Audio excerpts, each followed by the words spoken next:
I'm Peter Adamson, and you're listening to the History of Philosophy podcast, brought to you with the support of King's College London and the Leverhulme Trust. Online at www.historyofphilosophy.net. Today's episode, Am I Bothered? Epicurean Ethics. Cynics, Stoics, Skeptics, and Epicureans. We all talk about them, whether or not we are interested in the history of philosophy. The names have entered into our everyday language. A politician can cynically manipulate an election result, then show stoic resolve when he loses anyway, because he was skeptical about whether he'd enjoy holding office. If he'd rather enjoy the good things in life, in particular fine food and drink, then we might describe him as an Epicurean. For us, an Epicurean is not just someone who enjoys pleasure, after all, who doesn't, but someone who has refined taste in their pleasures. Epicurus, though, would have been surprised to discover his name being associated with the life of a gourmet. He encourages us to be ready to enjoy the simple delights of plain bread and water. Clearly, the modern use of the word Epicureanism is not the best guide to the philosophy of Epicurus. His philosophy certainly did not center around the search for refined pleasure. Yet it's true enough that he was a hedonist. This is another word that might confuse us. It comes from the ancient Greek word for pleasure, hedone. Nowadays, we use hedonist to refer to someone who is unrestrained in their pursuit of pleasure. But although Epicurus was a hedonist, he certainly did not recommend the unrestrained pursuit of pleasure. Rather, he was a hedonist in the sense of someone who believes that pleasure is the good, the sole criterion we should use in determining the right way to live, the right choices to make, the right actions to perform. As we navigate our way through life, pleasure is the only star we need to steer by. But this does not imply lack of restraint or a thoughtless embrace of every pleasure that comes our way. On the contrary, Epicurus teaches that the most pleasant life is a life of moderation, discipline, and careful planning. In this, Epicureanism makes a contrast with the Cyrenaic teaching of Aristippus the Younger. The Epicureans and Cyrenaics shared a commitment to hedonism, so of course they were bitter rivals. There's nothing worse than an opponent who is uncomfortably close to agreeing with you. As we saw 2 episodes ago, the Cyrenaics valued only present pleasures. By contrast, Epicurus thinks that the memory of past pleasure and anticipation of future pleasure can make the wise man happy even when he is undergoing extreme pain. There is no more vivid example than Epicurus himself. We know of a letter he wrote to a friend from his deathbed as he is suffering agonizing pain from the illness that killed him. He writes that this is the happiest day of his life because he thinks back on pleasant conversations he has had in the past with his friend. Now, I know what you're thinking. This sounds too good to be true. But it is nothing less than what Epicurus would expect of himself and of us. His ethical teaching is not just a theory, it is a proposed way of life, which is intended to make us all but invulnerable to changes of circumstance. The goal of his philosophy is to show us how we can avoid disturbance, even in the face of, say, an excruciating illness.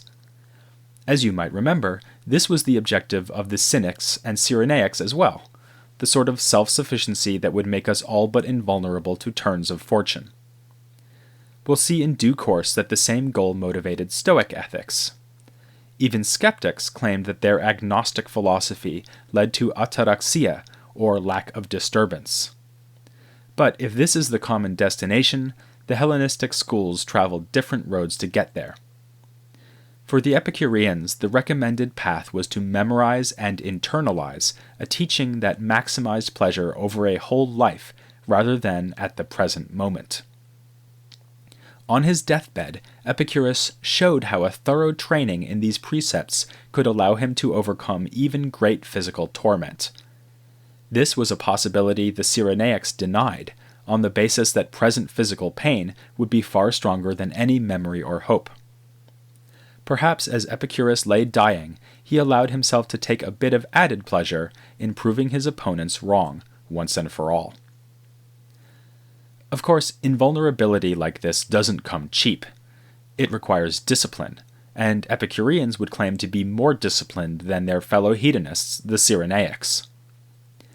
Aristippus and the other Cyrenaics demand of us that we be satisfied with whatever pleasure we feel right now. The main strategy they offer for the future is imagining possible sufferings before we undergo them, so that we can steel ourselves against them. The Epicureans dismissed this as ineffective, and offered more demanding instructions for how to be happy over a whole life. We are not just trying to enjoy our current situation, like the Cyrenaics. This means we should often forego a current pleasure because of the pain it will bring later. Obvious examples include overeating and getting drunk.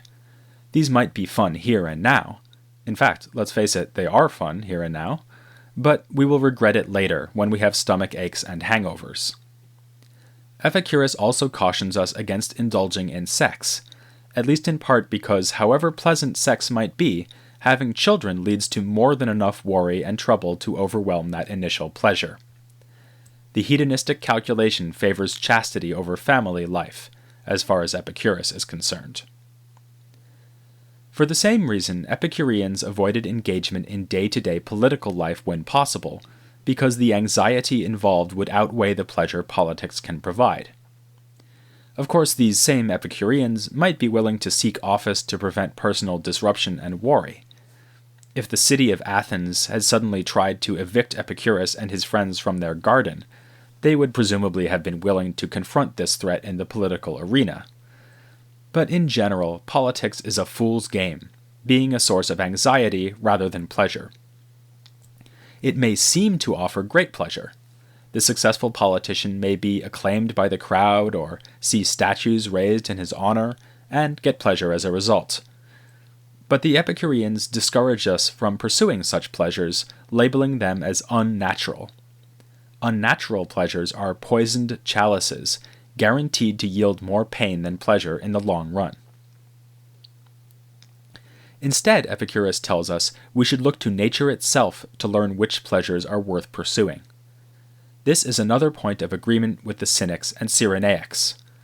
In fact, in a work comparing the various Hellenistic schools, Cicero tells us that Epicurus deployed an argument also used by the Cyrenaics in support of hedonism.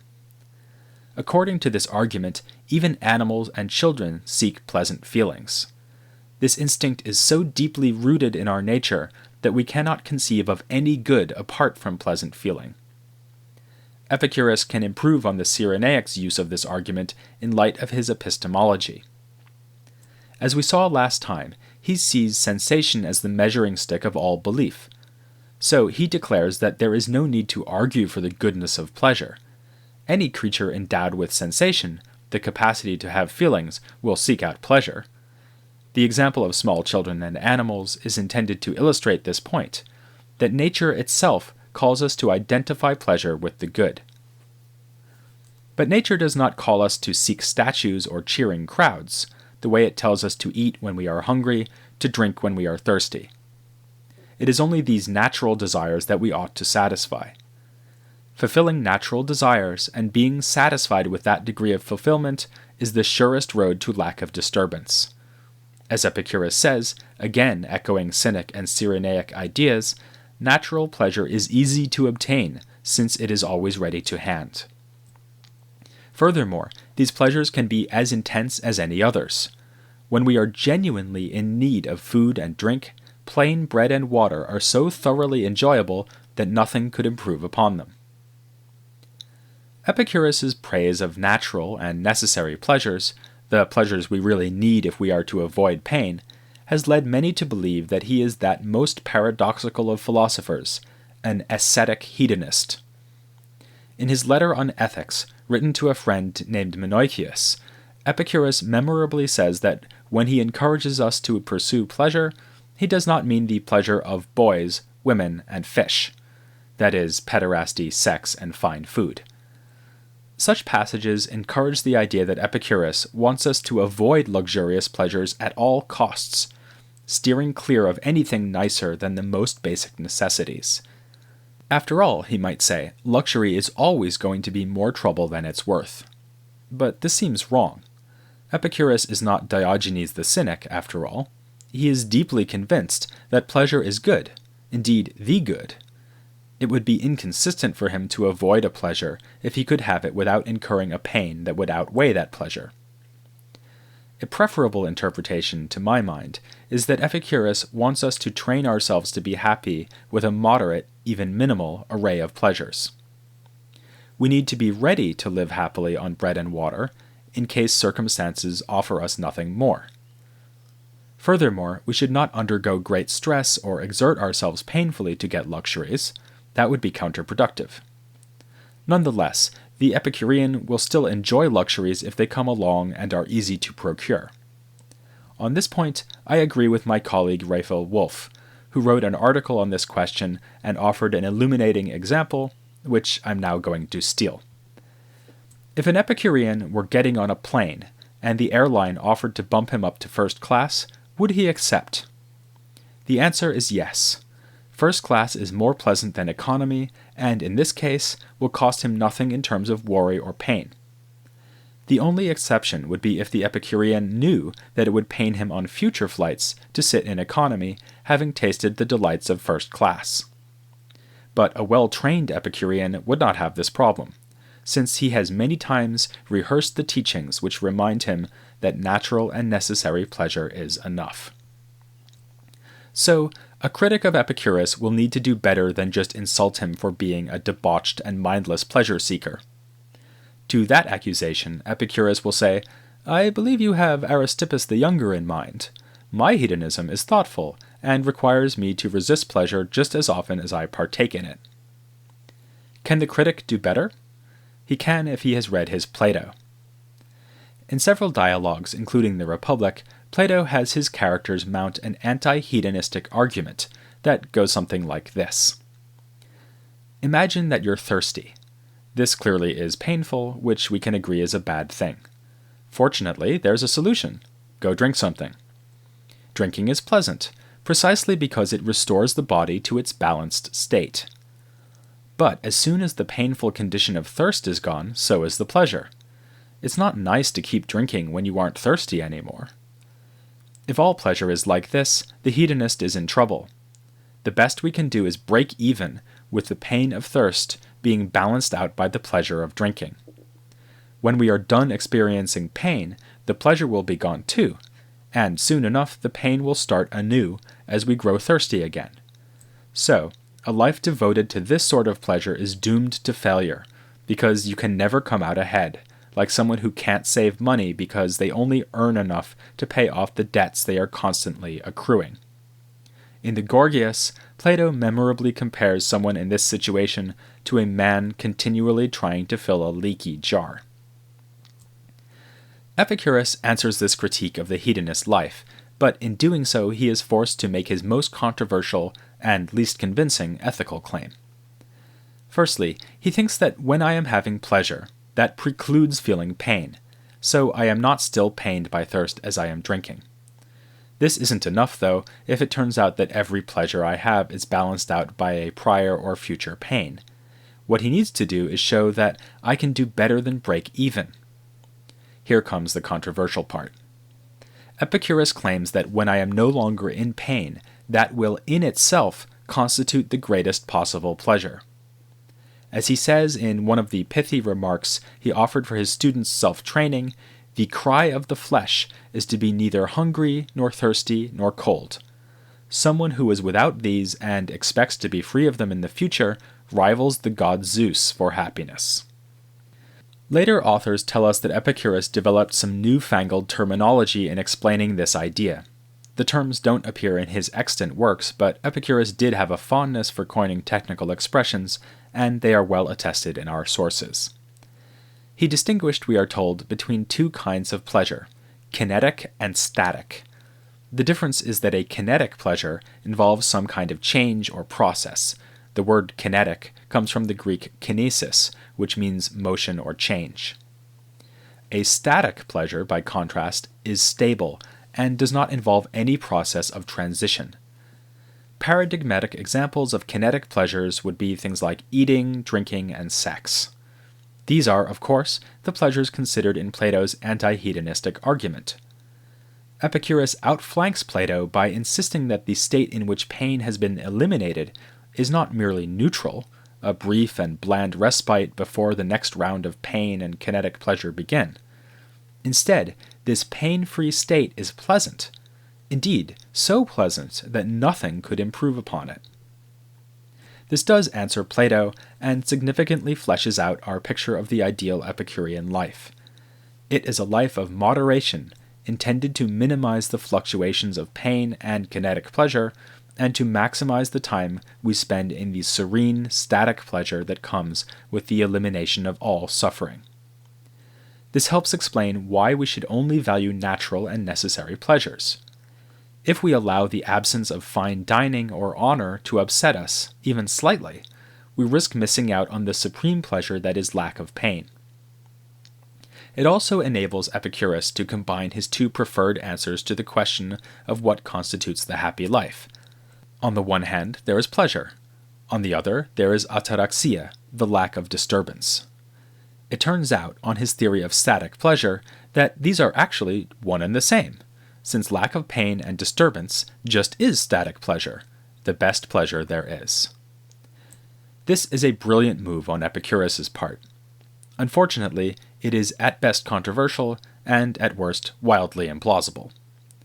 Later critics such as Cicero scornfully reject the claim that the mere absence of pain is the best pleasure we can have. To some extent, this comes down to a clash of differing intuitions. Plato assumes that the absence of pain is compatible with the absence of pleasure, and that someone who is merely free of pain may feel nothing at all, whether good or bad. By contrast, Epicurus thinks the same state would be one of utter bliss. He does, however, make sure to head off one possible objection. An opponent might say that even someone who is free of pain would have reason to seek out additional kinetic pleasure. For instance, if I am in this blissful state and someone offers me an almond croissant, I may well say yes, even without being hungry, just because they taste good. Epicurus doesn't deny this, but insists that when I eat the croissant, I am not actually making my life more pleasant. I am simply adding variety. Someone who managed to go through life without pain, but without almond croissants, would still be as happy as Zeus. But as we saw with luxuries in general, I might have reason to eat the almond croissant even if it doesn't increase my share of happiness. From what I've said so far, you might think that the right lifestyle for the Epicurean would be one of isolated moderation, minimizing contact with other people and their projects. We already saw that family life is a potential source of disturbance. But what about these friends who were the recipients of Epicurus's letters? Okay, one of his letters was to his mother, and he was pretty much stuck with her, and vice versa. Fortunately for him, his advice to avoid having children came too late to help her. But what about the other friends, and those who spent time with Epicurus in his garden? Aren't such engagements a potential source of pain, to be avoided at all costs? Far from it. Epicurus in fact claims that there is quite literally nothing that can safeguard our happiness so well as friendship. For one thing, friendship and companionable conversation is itself one of the greatest pleasures we can have. It's no accident that it was a memory of this kind of pleasure that consoled Epicurus on his deathbed. Also, Epicurus realizes that even someone who is neither hungry nor thirsty nor cold might still worry about where their next meal is coming from, or how they will stay warm when winter comes. Remember, to attain a life like that of Zeus, we also need to expect that we will avoid pain in the future, the reverse of the Cyrenaic idea of rehearsing the likelihood of future suffering. Friends are the greatest boon we can have in this respect, the ultimate insurance policy. Friends do each other good and know that they can call upon each other for help in the future. If I have many friends, I know I will never need to go hungry, because if it comes to it, I can get a meal at a friend's house. Thus, friendship, says Epicurus, has its roots in mutual benefit. This means not so much the actual benefits we give one another, as our confidence that more benefit is available later on if we need it. So friendship is, on two counts, crucial for the happy life. It is itself a great source of pleasure, and it helps protect us against disturbance, including the disturbance of worrying about tomorrow. This seems to make Epicurus vulnerable to an objection I raised when looking at Aristotle's theory of friendship. Shouldn't we value our friends for a reason other than our own happiness? Epicurus has made it sound like my friends are mere instruments for avoiding disturbance. He might be able to explain why I would undergo pains for the sake of friends, in order to build up mutual confidence of future beneficial behavior, but this all ultimately boils down to I'll scratch your back if you scratch mine. It looks to be a depressingly selfish view of friendship. Some interpreters find grounds for optimism, though. They suggest that there is a two-level strategy here. In general, I want to have friends because it benefits me, but in order to achieve that, I must genuinely cherish some individual people as friends. All well and good, you might say, but ultimately there is at least one threat that no friends and no amount of moderate living can protect me from. No matter how much you are enjoying this episode of the podcast, your enjoyment is diminished by the knowledge that it will end soon.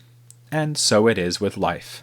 I can never truly be free of anxiety and disturbance because I am going to die someday. This, you might think, is the real problem with not being Zeus. He gets to be immortal, and we don't. And, speaking of Zeus, shouldn't I also worry that the gods might inflict all kinds of torment on me in the afterlife? If you thought all that hunger and thirst was bad, wait until you get to Tartarus. If you're not worried about this, then you need to listen back to the episode about Plato's myths. As usual, though, Epicurus is way ahead of us. He has detailed arguments for why we should fear neither death nor the gods. I fear, however, that if you want to hear those arguments, you'll have to join me next time on the History of Philosophy Without Any Gaps.